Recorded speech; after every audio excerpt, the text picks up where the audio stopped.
Friends, मेरे channel easy way of learning में आपका स्वागत है। आज हम पढ़ेंगे वर्कशीट नंबर हमारे 52 विज्ञान की आनुवांशिकता और जैव विकास के बारे में। चलिए देखते हैं। द्विसंकर क्रॉस, दो पौधों के दो जोड़ी विकल्पी लक्षणों के मध्य क्रॉस संस्करण को द्विसंकर क्रॉस कहा जाता है। उदाहरण के लिए किसी पौधे के बीज का आकार और रंग में अंतर। द्विसंकर क्रॉस में क्या होता है, हम दो लक्षणों को लेते हैं। ठीक है, दो लक्षणों जैसे किसमें लिया है, बीज के आकार और रंगों में अंतर, उसके मध्य जब हम संस्करण कराएंगे तो उसे द्विसंकर क्रॉस कहेंगे। जॉर्ज मेंडल के बारे में पढ़ते, उन्होंने क्या किया था, ने द्विसंकर क्रॉस में के परीक्षणों के आधारित एक दूसरा सामान्य नियम प्रस्तावित किया जिसे मेंडल का स्वतंत्र अपव्यूहन नियम कहा गया है। इन्होंने एक नियम दिया जिसका नाम क्या है, स्वतंत्र अपव्यूहन नियम। इस नियम में क्या है, ये नियम कहता है जब किसी संकर में लक्षणों को दो जोड़े ले जाते हैं, हमने दो जोड़े लेते हैं, एक माता के एक पिता के, तो किसी एक जोड़े के लक्षण वियोजन दूसरे जोड़े से स्वतंत्र होता है। यानी कि जब लक्षण जुड़ते हैं तो एक दूसरे के ऊपर डिपेंड नहीं करते कि उसके अंदर कौन से गुण आए हैं और इसके अंदर कौन से गुण आए हैं। ठीक है, तो दोनों क्या होते हैं, दोनों स्वतंत्र होते हैं। इसके अंदर भी कुछ भी गुण आ सकते हैं और दूसरे वाले जो गुण है उसमें भी कुछ भी लक्षण या गुण आ सकते हैं। तो देखते हैं क्या होता है जब मटर के पौधे में एक विकल्पी जोड़े के स्थान पर दो विकल्प को जोड़ा जाकर अध्ययन करने के लिए संस्करण कराया जाए। जब हम एक जोड़े के जगह पर दो विकल्प हम ले रहे हैं, दो लक्षण ले रहे हैं, तो उस समय संस्करण कराएंगे तो क्या हमारा रिजल्ट आता है। गोल बीज वाले लंबे पौधे को यदि झुर्रीदार पौधे वाले बोने पौधे संस्करण कराया जाए तो प्राप्त संस्कृति कैसी होगी। इसकी प्राप्त संस्कृति कैसी होगी ये हम देखेंगे। F1 पीढ़ी के सभी पौधे एवं गोल बीज वाले होंगे, अतः लंबाई एवं गोल बीज प्रभावी लक्षण है। परंतु क्या होगा जब F1 संतति का स्वनिश्चेषण F2 पीढ़ी के संतति प्राप्त से होगा। पुनेट वर्ग नामक आरेख के अध्ययन से सहायता से जिसे द्वारा युग्मकों का उत्पादन, युग्मकों जायगोटों का निर्माण F1 F2 संतति पादपों को समझाया जा सकता है। यानी कि यहाँ पर देखिए ये बताया गया, हमें समझाया गया है कि कैसे इसको किया है। तो इसे पहले आप थोड़ा सा समझते हैं। इसमें क्या है, जनक पीढ़ी क्या है, RR YY, और झुर्रीदार पौधे है छोटा r छोटा y। ठीक है, और यहाँ पर ये पुनेट स्क्वायर दे रखा है, इसे पुनेट वर्ग कहते हैं। तो पहले ये है क्या, इसके बारे में जरा हम जान लेते हैं थोड़ा। पुनेट वर्ग होता क्या है। पुनेट वर्ग जो है नामक एक आरेख के अध्ययन की सहायता से जनकों द्वारा युग्मकों को उत्पादन, युग्मक जो कि जब संतति होने वाले थे उससे पहले युग्मक बनते हैं, वो आधे इधर और आधे उसमें जाते हैं। फिर युग्मनज जो बनते हैं जायगोटों का निर्माण F1 F2 पीढ़ी संतति के पादपों में समझाया जा सकता है। यानी पुनेट वर्ग का इस्तेमाल कर हम F1 और F2 पीढ़ी को समझ सकते हैं।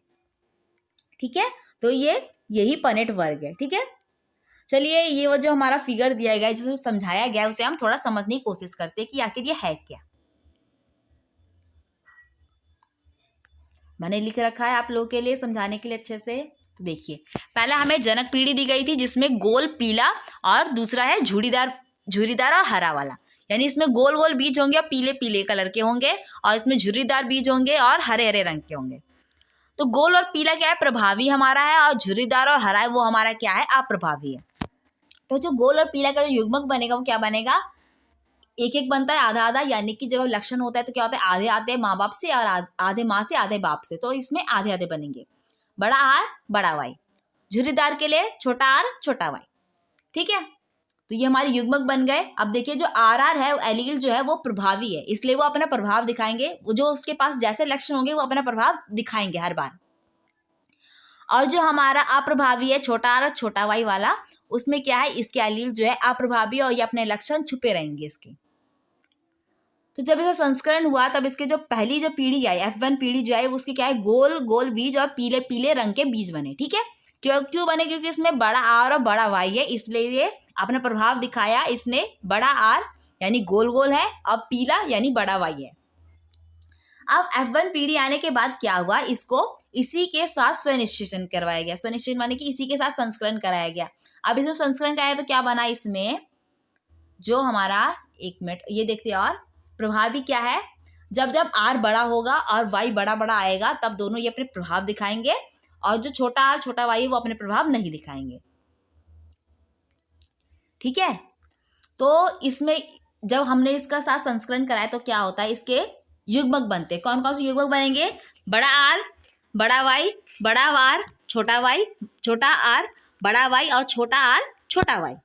और युग्मक देखिए हम कैसे बनाते हैं, युग्मक ऐसे बनाते हैं, जब 2 होंगे या 3 होंगे हम इसे ऐसे बढ़ाते जाते हैं। हमने एक तरफ आर लिख लिया बड़ा आर, उसके नीचे छोटा आर, दोनों को बांट दिया, पहले बड़ा वाई फिर छोटा वाई, तो हम इसे बनाएंगे तो क्या होगा, बड़ा आर बड़ा वाई बड़ा आर छोटा वाई। ठीक है, वैसे ही सेम छोटा आर के लिए बड़ा वाई छोटा वाई, तो इसे बनाएंगे तो छोटा आर बड़ा वाई छोटा आर छोटा वाई। ठीक है, अब देखिए ये हमारे युग्मक बन गए। अब युग्मक बनने के बाद हम क्या करेंगे, ये हमारा पनेट स्क्वायर है, पनेट वर्ग है, और हमें इसमें क्या करना है, F2 पीढ़ी को हमने इसमें दर्शाया है। तो कैसे दर्शाना है इसको मैं भी आपको लिख के दिखाती हूँ। ठीक है, देखिए जो हमने पढ़ा अभी मेंडल का नियम पढ़ा, उसमें क्या था कि जो गैमेट्स बन रहे हैं या युग्मक बन रहे हैं वो कौन कौन से, हमारे R Y R Y R capital Y R small Y. तो ये जो दोनों बन रहे हैं ये एक दूसरे के साथ जब जुड़ते हैं तो किसके पास कौन से गुण आ रहे हैं, इन्हें इस पर ये दोनों निर्भर नहीं करते। जैसे हमारा आर है वो बड़े वाले वाई से भी जुड़ सकता है और छोटे वाले वाई से भी जुड़ सकता है। इसके पास क्या है, हमारे प्रभावी गुण है, हमारे डोमिनेंट लक्षण दिखते हैं। और जो हमारा छोटा वाला वाई है उसके पास हमारे अप्रभावी लक्षण है, यानी रिसेसिव गुण दिखते हैं। तो ये लक्षणों को जब ये इन्हें जोड़ा जाता है, जब ये जुड़ते एक दूसरे से, इसके ऊपर कोई भी एक दूसरे के ऊपर निर्भर नहीं है कि तुम्हारे पास कौन सा गुण है और मेरे पास कौन सा गुण है। ये दोनों बिना एक दूसरे के जाने हुए एक दूसरे के साथ जुड़ जाते हैं। आइए हम क्या पढ़ते हैं, जो हमारा पनेट स्क्वायर है, पनेट वर्ग और पनेट स्क्वायर, हमने उसमें क्या पढ़ा इसके बारे में, आर वाई हमने इसके बारे में पढ़ा कि जो हमारे युग्मक है और जो हमारे गैमेट्स है वो बने। ठीक है, अब हम इसको क्या करेंगे, हम इसका क्रॉस कराएंगे यानी संस्करण कराएंगे। देखिए कैसे होता है। अब देखिए इस दोनों को हम जोड़ेंगे, कैसे जोड़ेंगे, बड़ा आर एक आर, फिर ये दूसरा आर, फिर बड़ा वाई, फिर दूसरा वाला वाई। ठीक है, तो हमने इसको और इनको लेकर हमने इसको पूरा बनाया। अब देखिए इसको लेकर बनाएंगे तो क्या बनेगा, आर बड़ा वाई पहले और फिर छोटा वाई। इसको और इसको लेकर बनाएंगे तो क्या आएगा, आर बड़ा वाई, फिर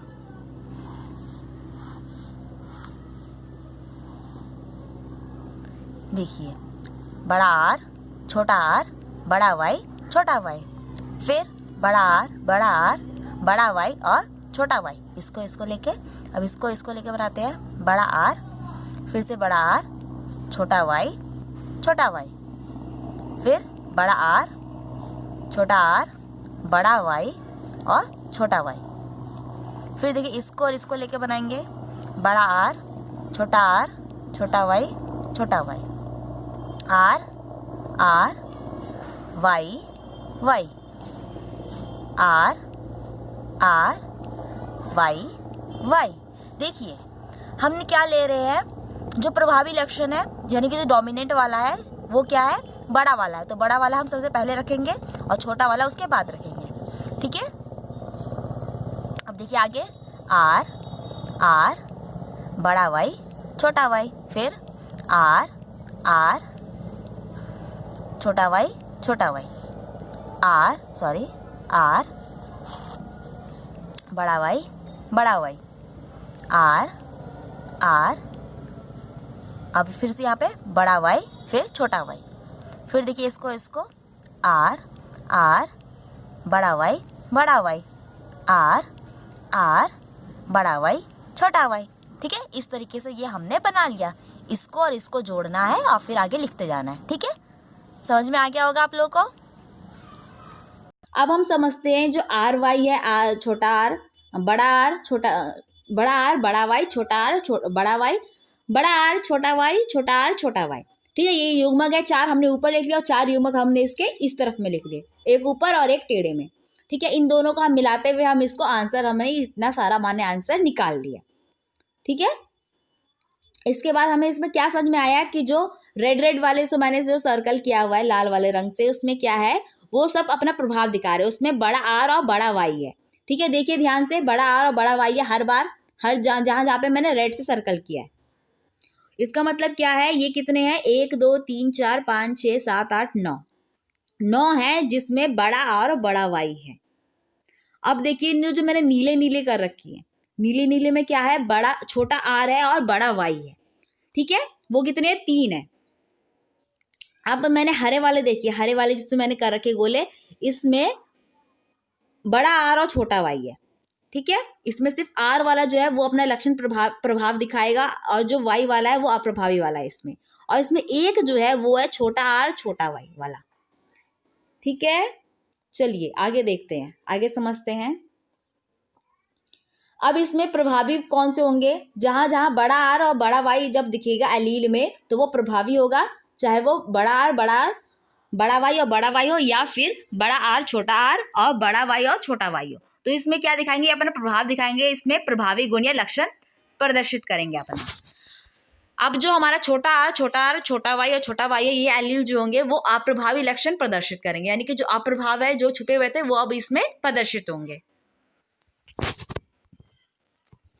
तो इसका फिनोटाइप क्या निकल कर आता है, फिनोटाइप का मतलब होता है जो लक्षण हमें बाहर दिखाई देते हैं वो हमें फिनोटाइप में जुड़े जाते हैं। तो जो हमारे 9 थे, हमने गिने थे, वो क्या है, उसमें बड़ा आर और बड़ा वाई है जो कि गोल और पीले होंगे। और 3 थे हमारे जिसमें बड़ा आर और छोटा वाई था, एलील थे, वो गोल और हरे रंग के होंगे। और 3 है हमारे आर, छोटा आर और बड़ा वाई एलील, जिसमें झुर्रीदार और पीले रंग के बीज होंगे। और एक था हमारा छोटा आर और छोटा वाई एलील, जिसमें झुर्रीदार और हरे रंग के बीज बनेंगे। तो इसका अनुपात कितना आया, 9:3:1। ठीक है, तो ये इसका पूरा अनुपात आता है। तो इस तरीके से ये है। तो ये हमने क्या समझा, ये हमने समझा कि जो पनेट स्क्वायर में F1 और F2 पीढ़ी है वो कितनी निकल कर आती है और उसका फिनोटाइप का क्या अनुपात है। तो जो यहाँ पर समझा रखा है ना पूरा, ये सब वही है। ठीक है, तो हमने मतलब कि पूरा ये हमारे लिए ये समझना जरूरी था कि हमें इसे लिखते कैसे और इसे कैसे हमें समझना है, और ये हमने समझ लिया। ठीक है, और इसे आपको तैयारी भी करते रहनी है क्योंकि ये एग्जाम पे जरूर आता है। आगे हम क्वेश्चंस करते हैं। पहला क्वेश्चन है कि पहला द्विसंकर क्रॉस और पनेट वर्ग की परिभाषा लिखें। इन दोनों की परिभाषा लिखनी है हमें, तो लिखते हैं। द्विसंकर क्रॉस क्या होता है, दो पौधों के दो जोड़ी विकल्पी लक्षणों के मध्य क्रॉस संस्करण को द्विसंकर क्रॉस कहते हैं। उदाहरण के लिए किसी पौधे के बीज का आकार और रंग। पनेट वर्ग का नामक एक आरेख के अध्ययन की सहायता से हम जनकों द्वारा युग्मकों के उत्पादन युग्मनजों जायगोटों का निर्माण F2 और F2 संतति पादपों को समझाया जा सकता है, यानी पनेट वर्ग इसमें हमारी मदद करता है। दूसरा क्वेश्चन कहता है हमारा कि मेंडल ने स्वतंत्र वर्गीकरण का नियम लिखिए। मेंडल का जो स्वतंत्र वर्गीकरण का नियम है वो हमें नियम लिखना है, तो हम नियम लिखते हैं। यह नियम कहता है कि जब ये संकर के लक्षणों को दो जोड़े लिए जाते हैं तो किसी एक जोड़े के लक्षण व्यो संयोजन के द्वारा दूसरे जोड़े से स्वतंत्र होते हैं। यानी कि जब दो लक्षण को हम लिए हैं तो पहला लक्षण दूसरे वाले लक्षण पर डिपेंड नहीं करता कि वो कैसा भी हो, इसे कहते हैं, ये क्या है, हमारा स्वतंत्र होता है। तीसरा क्वेश्चन पढ़ते हैं। गोल पीले बीजों के साथ में मटर के पौधों में आत्मपरागन के बाद मेंडल द्वारा निम्नलिखित प्रकार के जो बीज प्राप्त किए गए। मेंडल ने क्या किया, जो आत्मपरागन किया उसके बाद उसे जो बीज प्राप्त हुए वो कौन से है, जैसे गोल और पीला है 630, गोल और हरा है 216, झुर्रीदार और पीला है 202 और झुर्रीदार और हरा है 64। तो इस परिणाम का विश्लेषण करना है और वंशागति के सिद्धांत का वर्णन करें जो इस परिणामों की व्याख्या करता है। यानी कि इसके परिणाम किस हिसाब से आए हैं उसका सिद्धांत लिखना है और विश्लेषण करना है। तो चलिए लिखते हैं। परिणाम इसका आया, फिनोटाइप का अनुपात आया 9:3:3:1। जब जो हमारा आंसर आया उसे हम सबको काटेंगे तो हमारा आंसर आएगा, ये हमारा फिनोटाइप का अनुपात आएगा। ठीक है, ये द्विसंकर क्रॉस है जो मेंडल के प्रभावी नियम को दर्शाता है। इसके जो अनुरूप जो परिणाम आए हैं वो मेंडल के प्रभावी नियम के अनुसार आए हैं, जिसमें क्या होगा, जब बड़ा आर और बड़ा वाई प्रभावी होगा, जब ये वाला एलील मौजूद होगा तब वो अपना प्रभाव शो करेगा, दिखाएगा। यानी कि जब बड़ा आर बड़ा वाई प्रभावी एलील मौजूद होंगे तो प्रभावी लक्षण दिखाई देंगे। ठीक है, यानी कि कौन प्रभाव दिखा रहा है, जब जब बड़ा आर और बड़ा वाई होगा वो अपने लक्षण दिखाएगा। ठीक है फ्रेंड्स, यहाँ पे मेरा वीडियो कंप्लीट होता है। आई होप आपको वीडियो समझ में आया होगा। ये थोड़ा सा डिफिकल्ट है पनेट वर्क को समझना, लेकिन जितना ही मैंने कोशिश की आपको समझाने की, आपको समझ आया होगा। तो प्लीज मुझे बताइएगा कि हाँ दीदी मेरे को समझ में आ गया। तो फ्रेंड्स, इस वीडियो को लाइक कीजिए, कमेंट कीजिए और शेयर कीजिए। और भी वीडियोस देखने के लिए मेरे चैनल को सब्सक्राइब कीजिए।